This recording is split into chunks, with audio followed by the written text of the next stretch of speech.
পাণ্ডুপুত্র অর্জুনের রথের অশ্বচালনা করতে চাও? পাণ্ডুপুত্র?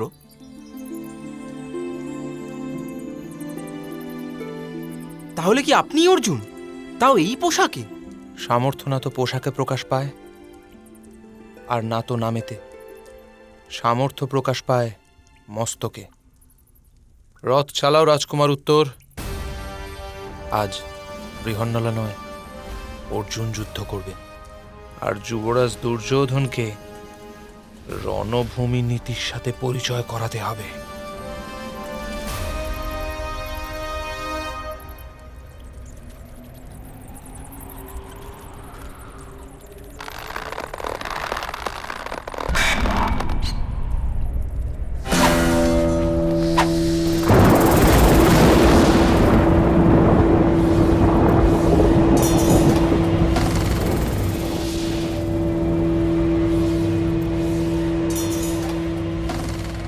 এ অবশ্যই অর্জুনের গাণ্ডীব ধনুকের টঙ্কার। হ্যাঁ যুবরাজ দুর্যোধন, এ অবশ্যই অর্জুনেরই, যার ধনুকের টঙ্কার মাত্রেই তোমার হৃদয় কেঁপে উঠেছে। এই ধনুকের নিক্ষেপিত বাণ দ্বারা কি প্রকারে নিজের রক্ষণ করবে। অনেক প্রতীক্ষায় ছিলে তুমি অর্জুনের, সে এসে গেছে।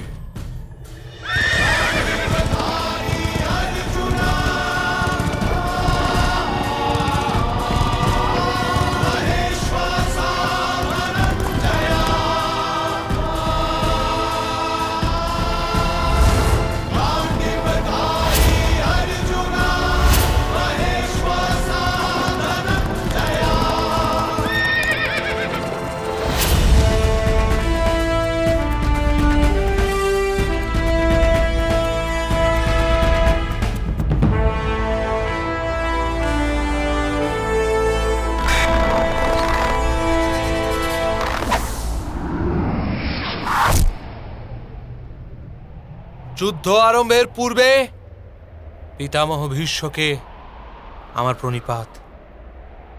আয়ুষ্মান ভব। আমি পাণ্ডুপুত্র অর্জুন আপনার আশীর্বাদ থেকে প্রাপ্ত ধনুর্বিদ্যা শক্তি সামর্থ্যের দ্বারা আপনাকে যুদ্ধের আহ্বান করছি। যুবরাজ দুর্যোধন, তোমার সামনে ধনুক ওঠানোর প্রতীক্ষা করেছি আমি রাত দিন। আজ তোমাকে রণভূমির নীতির পরিচয় করাবো আমি। অর্জুন, যুদ্ধের আবশ্যকতাই নেই আর, কারণ তোমার অজ্ঞাতবাস বিফল হয়ে গেছে।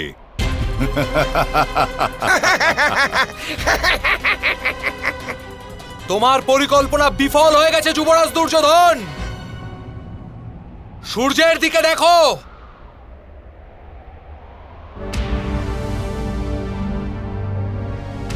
আমাদের অজ্ঞাতবাসের সময় পূর্ণ হয়ে গেছে। তোমার অজ্ঞাতবাস বিফল হয়ে গেছে। দুর্নীতির প্রয়োগ করতে চাইলে শেষ করে দেব। সৈন্যদল আক্রমণ!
গদাধারীর সামনে ধনুক উঠিয়ে নিজেকে শক্তিশালী মনে করছে অর্জুন। হস্তির মস্তকে চঞ্চু দিয়ে ঠুকরে উড়ে যাওয়া কাকের ন্যায় দুর্বল ও কপট প্রতীত হচ্ছে তুমি। আমার সাথে যুদ্ধ করো, আমার সাথে যুদ্ধ করো।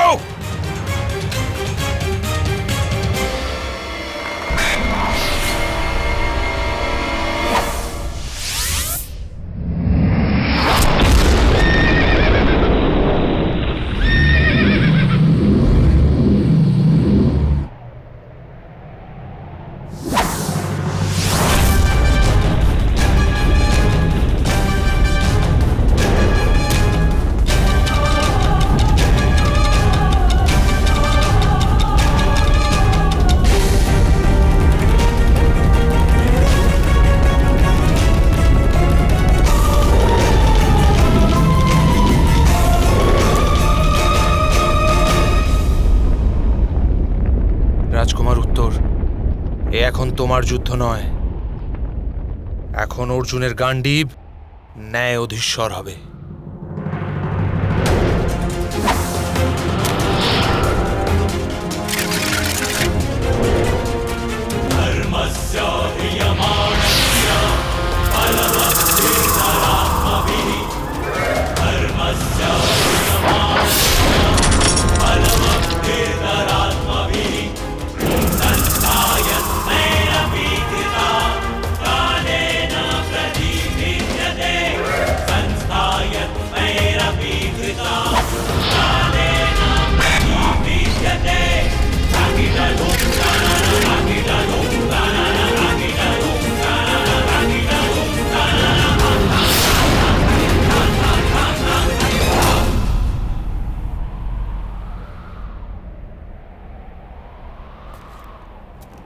মিত্র কর্ণ, দিব্যাস্ত্রকে প্রয়োগ করো।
আপনি আমার তীরকে কেন রোধ করছেন পিতামহ?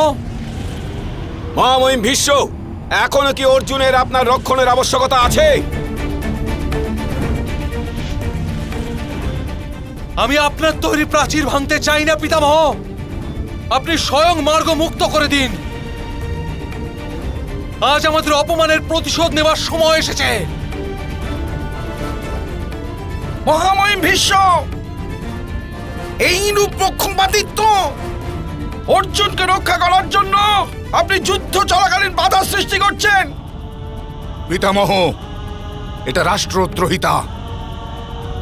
এই যুদ্ধকে এখন প্রতিহত করবেন না। এই যুদ্ধ আপনি হতে দিন। মূর্খ দুর্যোধন, আমি পক্ষপাত করছি তোমার জন্য, অন্যথা অর্জুন তোমাদের সবাইকে বিনাশ করবে। যদি এতটাই বিশ্বাস থাকে অর্জুনের সামর্থ্যের ওপর, তাহলে মার্গমুক্ত করুন। আমার কারো রক্ষণের আবশ্যকতা নেই।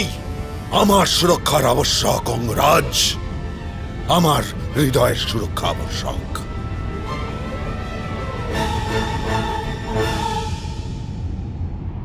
পুত্র অর্জুন, আমার বাহুদ্বয় আজও শক্তিশালী, কিন্তু আমার হৃদয় কোনো আঘাত সহ্য করতে পারে না।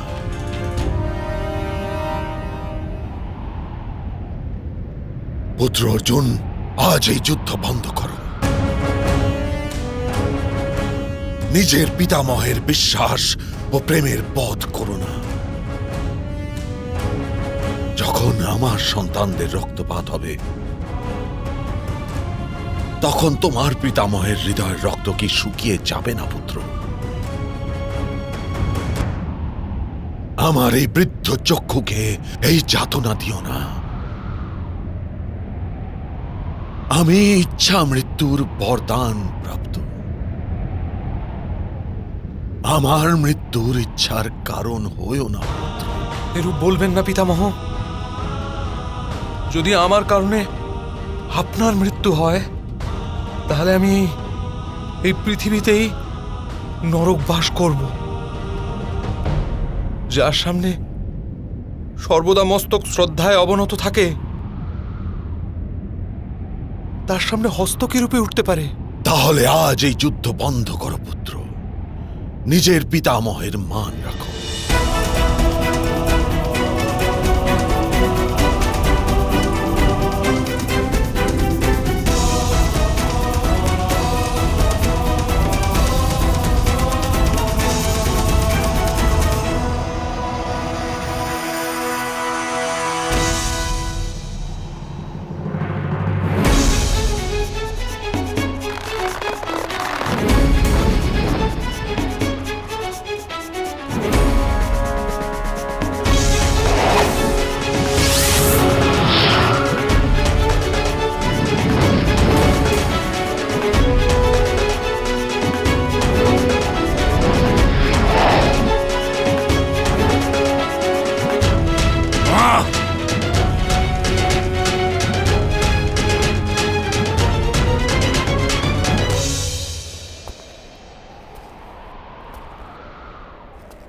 আজ আমি আপনার আদেশ শিরোধার্য করলাম পিতামহ, কিন্তু আপনাকে প্রতিশ্রুতি দিতে হবে, যদি ভবিষ্যতে যুদ্ধের পরিস্থিতি সৃষ্টি হয়, তাহলে আপনি আমাকে বাধা দেবেন না।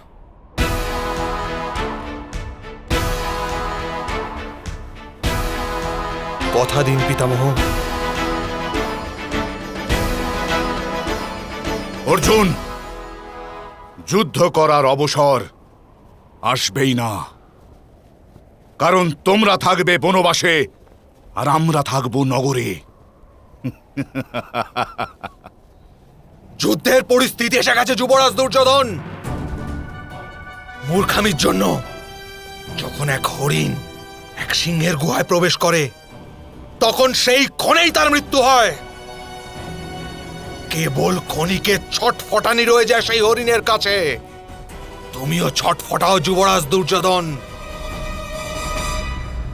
শীঘ্রই এক নারীর অপমানের দণ্ড দিতে আসবে পঞ্চ পাণ্ডব। তোমার মৃত্যু রূপ নিয়ে।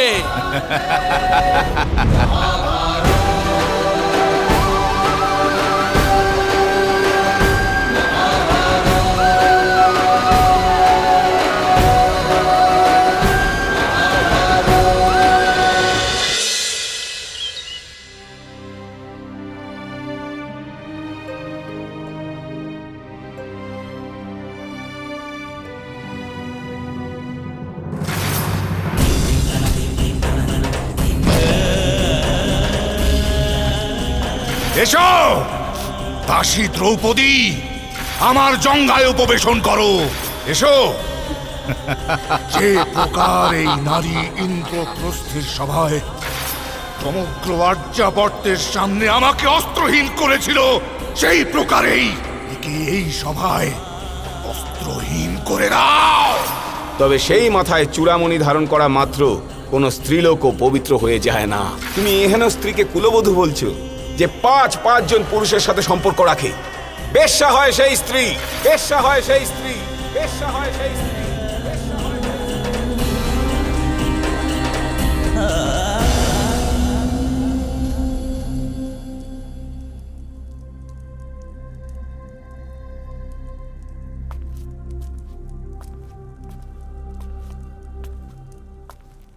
না পাঞ্চালি, এ অশ্রু বিসর্জনের সময় নয়, কারণ রক্তপাত হবে।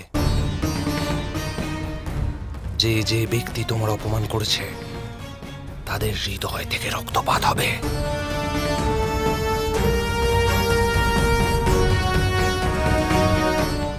আমি কি রক্তের জন্য পিপাসিত আর্য?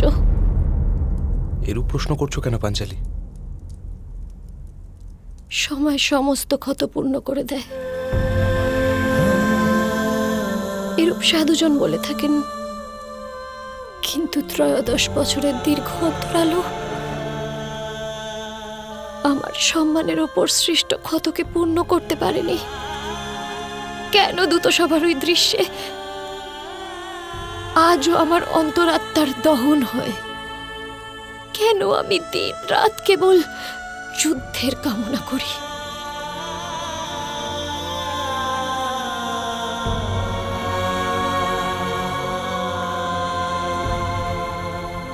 না পাঞ্চালি, এই 13 বর্ষ যাবৎ তোমার হৃদয় প্রতিশোধের অগ্নিতে নয়, ন্যায় স্থাপনের অগ্নিতে দগ্ধ হচ্ছে।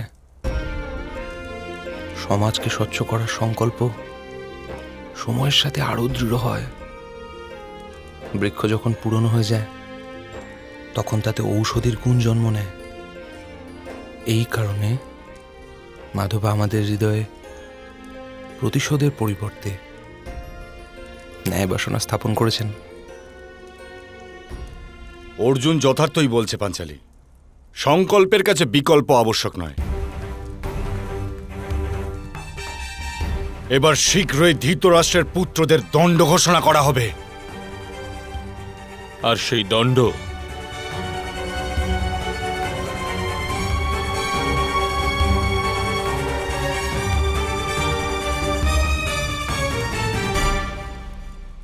আর্যাবর্তের সম্রাজ্ঞী ঘোষণা করবে।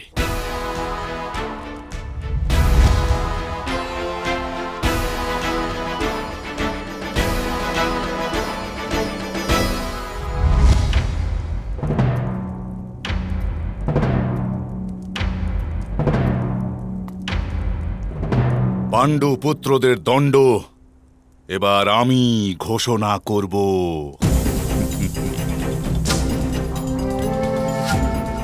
পাণ্ডব এখনো 12 বর্ষের জন্য বনবাসী রয়েছে মহারাজ, কারণ অজ্ঞাতবাস পূর্ণ হওয়ার পূর্বেই আমি অর্জুনের স্বরূপ চিনে ফেলেছি। যখন তুমি অর্জুনকে দেখেছিলে সূর্যাস্ত হয়ে গেছিল যুবরাজ। ওদের অজ্ঞাতবাস সফল হয়ে গেছে, এই কথা তোমায় স্বীকার করতেই হবে পুত্র দুর্যোধন। এটাই ধর্ম।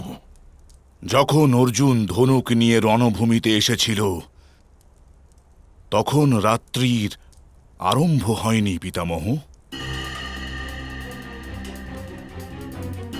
সেটা ওদের অজ্ঞাতবাসের অন্তিম দিন ছিল, কিন্তু সেই দিন পূর্ণ হতে পারেনি। অর্থাৎ পাণ্ডু পুত্রদের 12 বৎসরের বনবাস আর 1 বৎসরের অজ্ঞাতবাস স্বীকার করতেই হবে। এটাই ধর্ম পিতামহ। দুর্যোধন ধর্মের সাথে সব সম্পর্ক ছিন্ন করে দিয়েছে জ্যেষ্ঠ। অবশ্যই ও আজও কোনো না কোনো নতুন ছল প্রস্তুত করছে। ভ্রাতা ভীম যথার্থ বলছে। ভ্রাতা দুর্যোধন কোনো ছল করার সুযোগ পায়, তার পূর্বেই আমাদের ওকে দণ্ড দিতে হবে।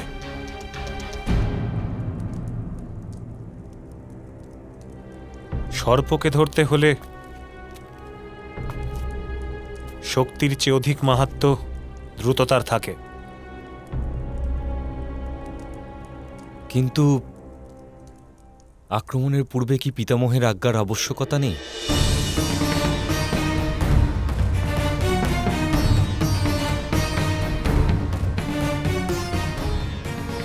আমাদের আক্রমণের প্রত্যুত্তরের পরিবর্তে যদি পিতামহ রণভূমিতে আসেন তাহলে আমরা কি করব? পিতামহ রণভূমিতে আমাদের বিরুদ্ধে রুখে দাঁড়াবেন না।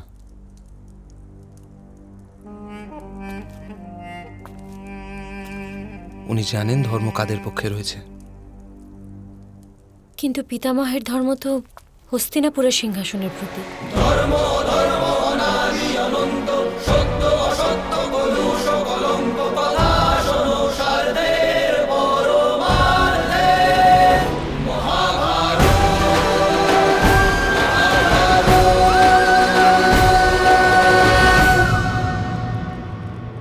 শীঘ্রই কেবল পঞ্চরথ হস্তিনাপুরের দরজায় উপস্থিত হবে। পাণ্ডুপুত্রেরা 101টি নরদেহর বলি চড়াবে। আমার মস্তক কাটার স্বপ্ন দেখছে যারা, তাদের নিদ্রা কেড়ে নেব চিরকালের জন্যে। হস্তিনাপুরের তরফ থেকে অস্ত্র ওঠানোর অধিকার মহামহিম ভীষ্মের আছে। এবার আপনি স্থির করুন মহামহিম ভীষ্ম,